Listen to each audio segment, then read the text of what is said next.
అర్హత ఉందో లేదో నిర్ధారణే ఇంకా జరగలేదు. వైఎస్ జగన్మోహన్ రెడ్డి గారు ప్రమాణం చేయడానికి ఆహ్వానించిన సంగతి మీకు గుర్తు చేస్తున్నాను. అదేవిధంగా ఆంధ్రప్రదేశ్ 16వ శాసనసభ సభ్యుల ప్రమాణ స్వీకార కార్యక్రమంలో 21 కానీ స్పీకర్ ఎన్నిక మరణాడు అంటే 22/6/2024 నాడు జరిగింది. ప్రతిపక్ష నాయకుడిగా గుర్తింపు ఇవ్వగలిగితే అధికారం కేవలం స్పీకర్కి మాత్రమే ఉంటుంది. అందుకే సభ్యుల ప్రమాణ స్వీకార కార్యక్రమం జగన్మోహన్ రెడ్డికి ప్రతిపక్ష హోదా నిరాకరించడానికి సూచించిన అన్న వాదన సరికాదు. నిజానికి జగన్మోహన్ రెడ్డి వైఎస్ఆర్సీ శాసనసభాపక్ష నాయకుడిగా ఎన్నికైనట్టు 26/6/2024 వరకు మా సచివాలయానికి తెలపలేదు. నెంబర్ 1. అలాంటప్పుడు జూన్ 26 కంటే ముందు అందున స్పీకర్ ఎన్నిక జరగకముందు ప్రతిపక్ష నాయకుడి హోదా గురించి నిర్ణయం తీసుకోవడం సాధ్యమా? ఇది ఒకటి గమనించవలసిన అవసరం ఉంది.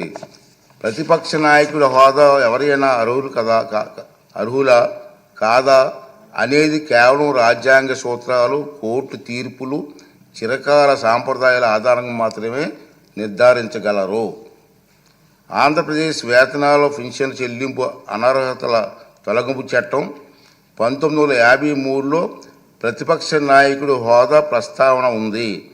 ఆ చట్టంలో సెక్షన్ 12B ప్రకారం ఎవరైనా ప్రతిపక్ష నాయకుడి హోదా ఇవ్వాలంటే వారు చట్టసభలో సభ్యులే ఉండాలి. 2, వారు ప్రభుత్వ వ్యతిరేక రాజకీయ పార్టీ సభలో నాయకుడై ఉండాలి. ఇది క్లియర్గా ఉంది. 3, ప్రతిపక్షంలో ఉన్న వారి పార్టీకి అత్యధిక సంఖ్యాబలం ఉండాలి. 4, మరీ ముఖ్యంగా ఆ వ్యక్తి సభాపతి ప్రతిపక్ష నాయకుడిగా గుర్తించాలి. ఒకవేళ అత్యధిక సంఖ్యాబలం గల ప్రతిపక్షాలు 1 కన్నా ఎక్కువ ఉంటే పార్టీ హోదాను దృష్టిలో ఉంచుకొని వాటిని ఏదో ఒక పార్టీ నాయకుడిని సభాపతి ప్రతిపక్ష నాయకుడి హోదా కల్పించవచ్చు. ఈ విషయంలో సభాపతి నిర్ణయానికి తిరుగుండదని సెక్షన్ 12B మూలం ఏ ప్రతిపక్ష పార్టీకి ఎన్నికల్లో కనీసం 10% సీట్లు రాలేదు కనుక ఎవరికీ ప్రతిపక్ష నాయకుడిగా గుర్తింపు దక్కలేదు. అలాగే 5, 7, 8, 16, 17వ లోక్సభలలోనూ 10% సూత్రాన్ని పాటించడంతో ప్రతిపక్ష నాయకుడిగా ఎవరు గుర్తింపు పొందలేకపోయారు. ఇటీవల పొరుగున ఉన్న తెలుగు రాష్ట్రాల్లో 2021-2019 ప్రతిపక్షంలో ఉండే అతిపెద్ద పార్టీ నాయకుడు ప్రతిపక్ష నాయకుడిగా సభాపతి గుర్తింపు ఇచ్చారు. కానీ కొద్ది నెలల తర్వాత 9/6/2019 సభలో ఆ ప్రతిపక్షానికి సంఖ్యాబలం 10% కంటే తగ్గిందన్న నిర్ధారణకు రాగానే సభాపతి ప్రతిపక్ష నాయకుని ఇచ్చిన గుర్తింపును ఉపసంహరించుకున్నారు. అలాగే 8వ లోక్సభలో తెలుగుదేశం పార్టీకి 10% సంఖ్యాబలం లేకపోయినా పి. ఉపేంద్ర గారిని ప్రతిపక్ష నాయకుడిగా గుర్తింపు లభించిందన్న మాట కూడా అవాస్తవం. మనం మాట్లాడుతున్నాం టీవీలో ఉపేంద్ర గారికి ఇచ్చారు కదా మీరని. అది వాస్తవం కాదు. నేను రికార్డ్ అంతా వెరిఫై చేయించాను. అది వాస్తవం కాదు. పి. ఉపేంద్ర గారు ఆనాటి సభాపతి టీడీపీ గ్రూపు నాయకుడికి మాత్రమే నిర్ణయించారు. దాన్ని ఇతను ఇష్టం వచ్చినట్టుగా అవాస్తవాలు మాట్లాడే పరిస్థితికి వచ్చింది. ఈ వాస్తవాలను సాంప్రదాయాలను దృష్టిలో ఉంచుకుంటే 175 మంది సభ్యులున్న నేటి ఆంధ్రప్రదేశ్ శాసనసభ అతిపెద్ద ప్రతిపక్ష పార్టీకి కనీసం 18 మంది సభ్యులుంటే తప్ప ప్రతిపక్ష నాయకుడి హోదా రాదని అందరికీ అర్థమవుతుంది. ఈ నిబంధనలు సాంప్రదాయాల ఉదాహరణలో జగన్మోహన్ రెడ్డికి తెలియదని చాలామంది అనుకుంటున్నారు. కానీ తప్పు. తెలుసు.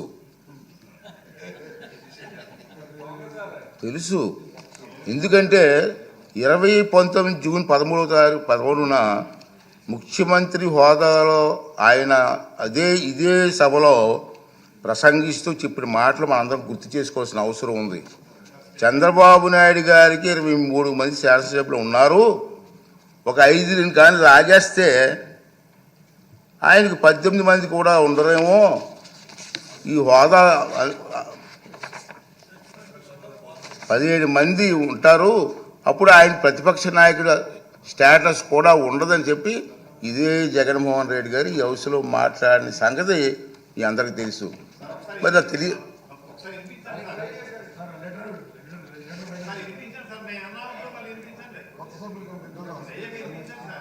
అదే చెప్తాం కదా.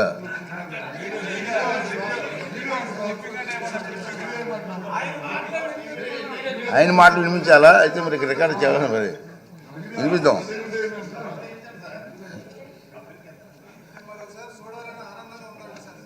అతనే చెప్పారు ఒక ఉల్లంఘన కిందకి వస్తుందని మీ అందరికీ తెలుసు. ఈ పాయింటే. అయినప్పటికీ వైఎస్ జగన్మోహన్ రెడ్డి ఇప్పటి వరకు సాధించిన దుష్ప్రచారాన్ని సంధి ప్రేలాపనలు అంటాను నేను. మా సైడ్ సంధి ప్రేలాపనలు అంటారండి. సంధి ప్రేలాపనలను పరిగణలోకి ప్రేలాపనలుగా పరిగణించి క్షమిస్తున్నాను. సభాపతి హోదాలో క్షమిస్తున్నాను. ఈ ధోరణి ఇలాగే కొనసాగిస్తే భవిష్యత్తులో ఎలాంటి చర్యలు తీసుకోవాలనేది ఈ సభలోని సభ్యుల సమిష్టి విజ్ఞతకు వదిలేస్తున్నాను. రూలింగ్ అవునండి, మీరు సభాపతి చేశారు కదా. ఈ సందర్భంగా మహానుభావుడు శ్రీ నందమూరి తారక రామారావు గారి ప్రజాసేవలో ఉన్నవారికి చెప్పిన తారక మంత్రం గుర్తు చేసుకుందాం. తారక మంత్రం సార్, ప్రజలే దేవుళ్ళు, సమాజమే దేవాలయం. ఈ శాసనసభ ప్రజలు అనేక దేవుళ్ళు నేరుగా ఎన్నుకున్న దేవాలయం. మళ్ళీ ఒకసారి రిపీట్ చేస్తాను. ఈ శాసనసభ ప్రజలు అనే దేవుళ్ళు నేరుగా ఎన్నుకున్న దేవాలయం. ఇది మనకు దేవాలయం లాంటిది. స్పీకర్గా నా బాధ్యత ఈ దేవాలయానికి నేను పూజారిగా పనిచేస్తున్నాను మాత్రమే. అంతే కదండి. దేవుడు తిరస్కరించిన వరాన్ని పూజారి నుండి ఆశించడం ఎంత తప్పు కదండి. దేవుడి నిర్ణయం 11 మంది ఇచ్చాడు. నేను ఏం చేస్తాను? పూజారికి నేను ఏం చేయగలను?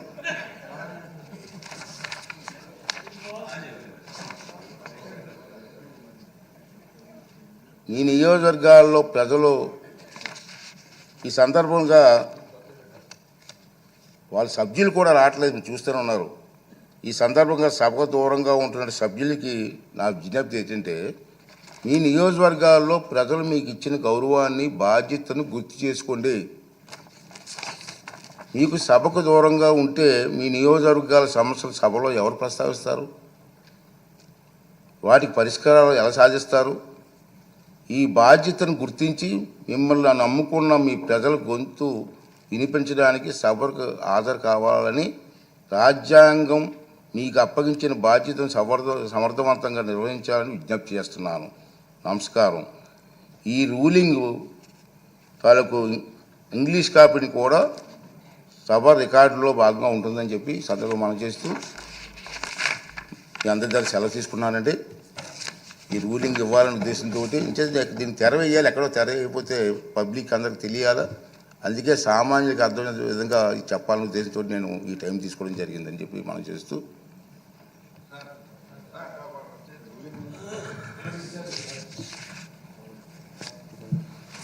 అధ్యక్ష, సభ యొక్క హుందాతనం, గౌరవం, అదేవిధంగా బాధ్యత, ఈ మూడు కూడా కాపాడగలిగే శక్తి, అధికారం మీరు ఆ స్థానంలో కూర్చున్నారు కాబట్టి సభ అంతా కూడా మిమ్మల్ని ఎన్నుకున్నాం అధ్యక్ష. So you are the custodian of the house, there is no doubt at all. As presiding officer you can always exercise your discretion on several matters అధ్యక్ష. సభ నుంచి మేము సభ్యులుగా మేము కోరేది ఏంటంటే, ఎప్పుడు కూడా ప్రజలు ఏ విధంగా ఒక ఆకాంక్షతోటి, ఒక నమ్మకంతో మమ్మల్ని ఎన్నుకున్నారో, ప్రజలకి సేవ అందించడానికి ప్రభుత్వం నుంచి మేము చేసే కార్యక్రమాలు, సభ ద్వారా ఎంతో హుందాగా వ్యవహరించి రాష్ట్ర వ్యాప్తంగా ప్రజలకి మేలు చేయాలనే అంకిత భావంతో మేము అందరం ఇక్కడికి వచ్చాం అధ్యక్ష. సభ్యుల యొక్క హక్కుల్ని మనం పక్కన పెడితే మీరు అక్కడ సభాపతిగా ఉన్నప్పుడు మొదటి రోజు నుంచి కూడా వీరు కావాలని బురద జల్లడానికి ఒక ప్రయత్నం చేస్తున్నారు అధ్యక్ష. మీరు చాలా లోతుగా అధ్యయనం చేసి ఇప్పుడు మీరు చదివిన రూలింగ్తో పాటు నా మనవి ఏంటంటే ప్రొసీజర్స్ సభలో జరిగే కార్యక్రమాల గురించి పూర్తి అధికారం మీకే ఉంది అధ్యక్ష. అక్కడ వచ్చి కూర్చోవాల్సిన ప్రతిపక్ష సభ్యులు వాళ్ళ నాయకుడు వాళ్ళ బాధ్యతని విస్మరించి సభను రాష్ట్ర ప్రజల్ని కూడా తప్పుదారి తీసుకెళ్లే విధంగా వాళ్ళకి లేని అధికారం కోరుకోవడం చాలా దురదృష్టకరం అధ్యక్ష. ప్రజలే మిమ్మల్ని చీకొట్టినప్పుడు, ప్రజలే మీకు ఆ గౌరవం ఇవ్వనప్పుడు సభాపతిగా మీరేం చేయగలుగుతారు అధ్యక్ష? మీరు ప్రతి సభలో మీరు చదివేటప్పుడు ఏ పార్టీకి ఎంత సంఖ్య ఉన్నదని మీరు చదువుతారు. అందుకని మేము ప్రభుత్వంలో ఉన్నా ప్రతిపక్షంలో ఉన్నది మీరు కాదు కదా అధ్యక్ష డిసైడ్ చేసేది. ప్రతిపక్షంగా వాళ్ళకి రావాల్సిన మినిమం నంబర్ రాలేదు కాబట్టి ఆ మాత్రం విజ్ఞత లేకుండా కేవలం ఇది ఒక దుష్ప్రచారం తీసుకెళ్ళడానికి వాళ్ళు చేస్తున్న ప్రయత్నాన్ని మీరు చాలా అద్భుతంగా మీరు ఒక చక్కటి రూలింగ్ ఇచ్చారు అధ్యక్ష. అయితే నా చిన్న రిక్వెస్ట్, నా మనవి జనసేన పార్టీ నుంచి మేము కోరేది ఏంటంటే అధ్యక్ష, మీరు ఆ రూలింగ్తో పాటు ఖచ్చితంగా ఈ మ్యాటర్ని మీరు సభా హక్కుల సంఘానికి మీరు రెఫర్ చేయాలి అధ్యక్ష. ఆ కమిటీ దీని గురించి ఇంకొంచెం లోతుగా విశ్లేషించి మీకు దీనిపైన రిపోర్ట్ అందించి ఎవరైతే ఈ విధంగా కంటిన్యూస్గా మాధ్యమాలు ఉన్నాయి కదా అని వాళ్ళు వాడుకుని ఒక నెరేటివ్ వాళ్ళు ఏదైతే ప్రజల్లోకి తీసుకెళ్తున్నారో దాన్ని ఖచ్చితంగా మన బాధ్యత అధ్యక్ష. మేము అందరం కూడా మీకు ఎప్పుడు అండగా నిలబడతాం. You have the powers, you are like you truly said అధ్యక్ష, you are the custodian of the house. As a custodian you have to exercise your powers and duties. Through that only we can support our members in this long journey అధ్యక్ష. రాష్ట్రంలో ఈరోజు నెలకొన్న ఆర్థిక విధ్వంసాల నుంచి మనం బయటకు వచ్చి ఆంధ్రప్రదేశ్ని మరొకసారి అభివృద్ధి పందాలను నడపాలంటే అందరం కలిసికట్టుగా పనిచేసుకోవాలి అధ్యక్ష. ఇట్లా అనాలోచిత మాటలు, మూర్ఖమైన నిర్ణయాలు తీసుకుని ప్రజలపైన ఈ విధంగా అభాండనాలు, మీపైన అభాండనాలు వేయడం అనేది సరికాదు అధ్యక్ష. తప్పకుండా మేము డిమాండ్ చేస్తున్నాం అధ్యక్ష. I will request you please refer this matter to the committee on privileges. దీని గురించి లోతుగా అధ్యయనం చేసి మీకు రిపోర్ట్ సబ్మిట్ చేసేటట్టు సభ్యులందరూ కూడా సహకరిస్తారు అధ్యక్ష. మనోహర్ గారు, మీరు కూడా సభాపతి చేశారు, మంచి సూచన చేశారు. మీరు చెప్పిన సూచన బాగుంది.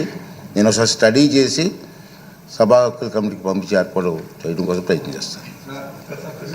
దీని మీద డిస్కషన్ వద్దండి ప్లీజ్. రూలింగ్ అయిన తర్వాత పెద్ద మాట్లాడండి. దీని మీద డిస్కషన్ అనవసరం. ఇంకా మనం ఆల్రెడీ రూలింగ్ ఇచ్చాం కదా. విషయం, సభాపతి యొక్క హక్కులకు సంబంధించిన విషయం, రాష్ట్ర ప్రగతికి సంబంధించిన విషయం, రాష్ట్రంలో జరిగిన అరాచక ఆటవిక విధానాలకి ప్రతినిధి ఎవరో, ఏ విధంగా జరిగిందో ఇంకా కంటిన్యూ అవుతుంది. దోచుకున్న సొమ్ముతో మీడియాని నియంత్రించి తప్పుడు ప్రచారం చేస్తూ ఉన్నారు. దీని మీద సభ డిస్కస్ చేయాలి. అన్ని పక్షాలు డిస్కస్ చేసి తమ సభా హక్కుల సంఘాన్ని పెట్టడంతో పాటు అసలు జరుగుతున్న పరిణామాలు ప్రజలకు తెలియాల్సిన అవసరం ఉంది. రాష్ట్రంలో ఏం జరుగుతుంది, ఏ విధంగా తప్పుడు విధానాలు వెళ్తున్నారు, ఒక నియంతలాగా, ఒక డిక్టేటర్ లాగా ఏ విధంగా పరిపాలన చేశారు, ఇవాళ కూడా అదే విధానంలో ముందుకు సాగుతున్నారు. 30 సంవత్సరాలు ముఖ్యమంత్రి అట. నేను అంటున్నాను, 30 సంవత్సరాలు రాజమండ్రి సెంట్రల్ జైలే నీ గతి. ప్రభుత్వ అతిథి గృహం లాంటి జైలు, దానికి వెళ్లాల్సిన పరిస్థితుల్లో నువ్వు ఉన్నావని దానికి తెలియజేస్తూ ఒకటే డిబేట్ చేయండి. అవసరమైతే 1 గంట 2 గంటలు దీనికోసం వెచ్చించి డిబేట్ చేద్దాం, అందరం చర్చిద్దాం, అన్ని ప్రాంతాల నుంచి కూడా చర్చిద్దామని సవినీయంగా మనవి చేస్తా ఉన్నాను. అరుగ్ గారు సభాపతిగా చేశారు, మీరు కూడా మాట్లాడండి. మీరు మాట్లాడేది మా సార్. మీకు నాకు చాలా అనుబంధం, 40 సంవత్సరాలు సార్. ఎవరు నన్ను ఇట్లా రాస్తాడు సార్? ఇంత అహంకారం సార్ ఇది. స్పీకర్ గారికి నేను ఏం చెప్పాలో అర్థం కాలేదు. ఎందుకంటే మీరు చేశారు స్పీకర్ గారు, నేను చేశాను. ఎప్పుడు ఇటువంటి సందర్భం రాలేదు. కానీ మొట్టమొదటిసారిగా ఇంత అహంకారపూరితమైన లెటర్ రాయడం అంటే అహంకారం సార్, పొగురు సార్ ఇది. అది పొగురు, మనిషిలో ఇక తగ్గలే పొగురు. కాబట్టి సార్ సభా హక్కుల సంఘంకి అవసరం లేదు సార్.